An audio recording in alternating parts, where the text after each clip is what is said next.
if top esports do not get ahead in this game, it is going to be a hell of a ride in those team fights. Could be a bit greedy though. First move will definitely go over to JackeyLove and Chris, but he does steal away the first Krug as the bottom lane actually decides to scrap it out, while the junglers are just a ways away, a street over. The Ren gonna play big here for Pace as he's trying to just JackeyLove, but has the bailout. JackeyLove flashing forward. No! He doesn't get the reset on the bailout, and now it's the junglers pulling up to the party. June is gifted a kill. Chris falls down next, and now all of it rests on Kanavi to try and rescue this play for top esports. Missing and June trying to get back together, and Kanavi cannot chase down either one of those kills. Of the map, I feel like Kanavi right here is just looking to take one, smite it away and leave. He's actually gonna greed for a second one, but that's a level 6 Nafiri on his butt. Pack is hunting, but the Vault Breaker to safety. June doesn't want to dive too far forward, as the bottom lane was a little bit later to the play with Payson missing, and they will claim the one grub unless 369's trying to throw down with the Ornhorn. Forces Missing's flash. Creams here with perfect execution. The Scion's trying to fly in on the background, but they're targeting Missing, and Missing gets popped, but traded out for Kanavi. And now 369, who started the play for top esports, is going to pay the Pied Piper. Jun picking up another critical kill as JDG. Well, the last 2 games have looked pretty clean for them, and they've got a very, very early game that has been on their side. Opportunity also built for Pace. He's going for that early game spike on Kalista. Yep. You don't get to choose that. Standard Sky, complete right here for Kanavi, and he's looking potentially for an opening on Shun. Shun's just going to smite one and get out.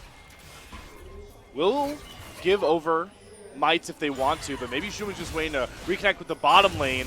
Top esports always can be pretty greedy around some of these neutral objectives. Now they're starting to get surrounded, but they like the fight odds here going after Pace. Do get the clutch flash out of both him and Shun as Olive flies in, but he flies into the entire mark of top esports. They've got Scout teleporting into the backside, but Kanavi gets popped with the cease and desist. Doesn't even get that one off as Scout shows up to the party. They keep the bottom lane alive, and they pop off Cream, who now sees perfect execution to dash himself back after safety. JackeyLove has no more mana to try and dish out the damage. There's no damage left for top esports. That nearly cost them their support as well. When the fights start throwing down, JDG are just too good to knock off. Of course, especially since Pace is around. He's got his first item. He's playing lethality Kalista.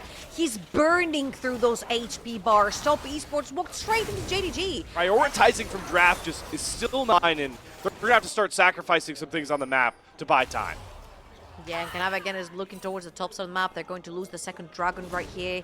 The fact that if you look on the inventories, everyone has an item apart from supports, right? But Akali, this really does hurt Akali's early game spike. Cream also has the flash of a 1R press from Missing, and Ale? Here we go. You got this? Hold up, but this is the Vi, the Renata, and the Ornn. Do they have enough damage? It doesn't really feel like it until that Vault Breaker sinks it home. Partly why maybe Kanavi looking to just steal camps away, and we talked about this, where top esports is at. They have to sacrifice some things, and that's a Rift Herald for now. A Rift Herald that's also going to give over. I know it's not the most popular thing anymore in Trouble since it got dropped on the new season, but that's some upgraded boots, feats of strength over to JDG as well. With the Ash Arrow. So I feel like top esports, if they lose that mid lane tower, which is hanging on by literally one thread, it's going to be really tough for JackeyLove to actually walk up like he does right now to push out the way. And how much are top esports willing to index and slow down camp clears and side lane allocation to keep this turret up? Because yeah, I think like minions may do it. These caster minions may get it done. Yeah. One more shot. No, that's it. That's the turret's gone. Mid turret drop by caster minions. That's just how things are going for JDG's way in this first game. And get him on the turnaround. I mean, if you're gonna do it on each champion, it had to be 400 stack Scion. Oh, or Draven. Oh, 369.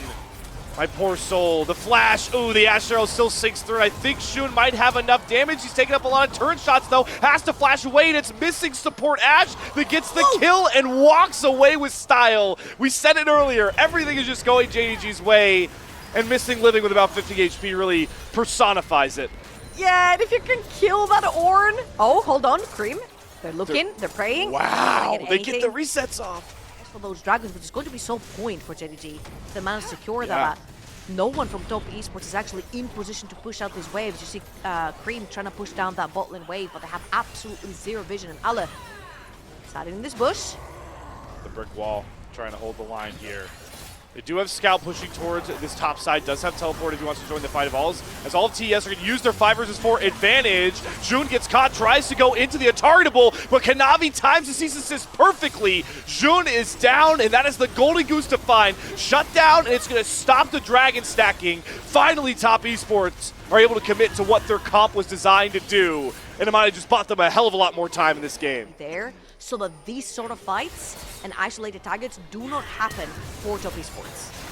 Oh, Kanavi doesn't get the Vault Breaker knockback, eats an arrow to the face, goes for the cease and assist, but Pace flashes away. Hostile takeover will grab Pace to delay some time for this kill, but the bailout will not save Kanavi, and Shun is running wild. The pack is unleashed out of the crate and shuts down Top Esports, silences them to the tune of a double kill. If they stay comfortable, they play back and allow TES to come into them, they have so many ways to deny it.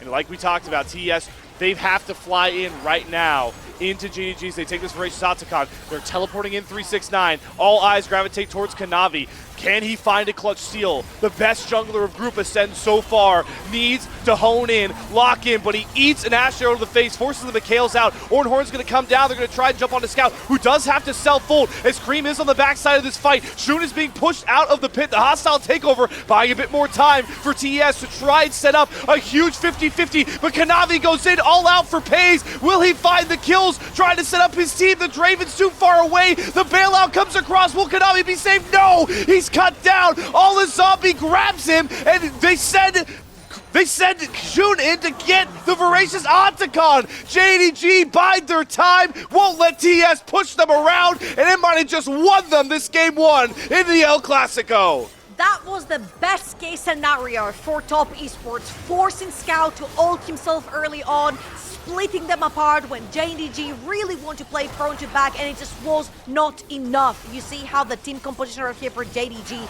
is created to evade that backline access that Top Esports want to have. And JDG are gonna walk away with all of those kills but one. Voracious Otacon and the Baron. I think it's pretty much as clinical as Cream at the low health bar, and Jun gets that Voracious Otacon. For how much we've hyped up this jungle matchup, Kanavi, by far in Group Ascend, been the premier jungler, but Jun on this Fairy Nefiri looked diabolical against Thundertalk. And it looks like it doesn't really matter to the opponent. Nameplate's off. Jun, when he gets this Nefiri, is to be feared in Group Ascend. And it's going to be a pretty clinical ending right here from JDG, as they do have the, the money bags, I wanted to say, to slap Top Esports in the face. But Kanavi is looking potentially for a pick top side. They know they cannot defend. They have no way to play from the side of Top Esports. So that inhibitor was going to go down anyway. Kanavi's going to take that red buff, and they're possibly going to look towards Scout, who still has the buff from Otacon. Still has the false life, has the ult for himself. Great Ornhorn to predict the dash away, but that's just 200 gold. Scout safe, and JDG, the rest of the pack, get to just grab this mid wave and play for more turrets. I think 0-3 Draven hurts more than anything right here from Top Esports. The most. Hasn't managed to cast out at all. Turret, the Baroned up cannon wave, the MVP right now. He's just firing away at this turret, and it definitely helps that they have a full tank Scion. Giga Chad Allet just walks up to the tower, finishes the deal. Yep, that's exactly that's the interactive and Scion gameplay we all strive for in the LPL right there. I have the good news. The Ornn was like a non-factor once this game started getting out of control on the bot side. All right. More turrets. More turrets. There's the last one outside of Top Esports' base, and there's going to be one more to take before they finish that. However, before that, I'd say we haven't seen it before. It can get worse, man. Do it. It might just be the play they have to make to try and save the game. We'll have to see. Who knows? Maybe the fight just brawls out in this jungle as Top Esports are trying to set up battle lines. 369 has gone Scout down about half HP, calls the Ornhorn as Jun jumps onto him. Great Fates call for Pays on the backside, takes the Blast Cone to get himself and missing out. Hostile takeover goes down, Cream dashes in, but it's Alla, the tanky style. They'll happily eat up all the damage, but Cream finally hits his mark. They drop missing, they drop Pays, and Jun cannot rescue this fight at all. Cream finds the angle in, the miracle angle that saves Top Esports, and to top it all off, Jackie Lo Samba finally cashes in on the adoration stacks. He finally gets his first kill of the game. But they still got a couple more members to turn and burn through, and Scout eviscerates, pops Jackie Love and Chris like a balloon, gets himself the quadra kill. Topsy-turvy seesaw, however you define it. That fight was wondrous, but it ends with a Scout pentakill. Pentakill for Scout, and JDG will take the game, will take the ace. 7-0-2. Where did that come Scout from? bringing back Lissandra from the depths of hell of Champion Pool to stop Cream. Then he distracts. He's not even done. Just wants to kill Chris one more time from downtown. These were some of the best highlights from today's matchup. Which moment was your favorite? Let me know in the comment section below. This is OP, and I'll see you tomorrow. Take care.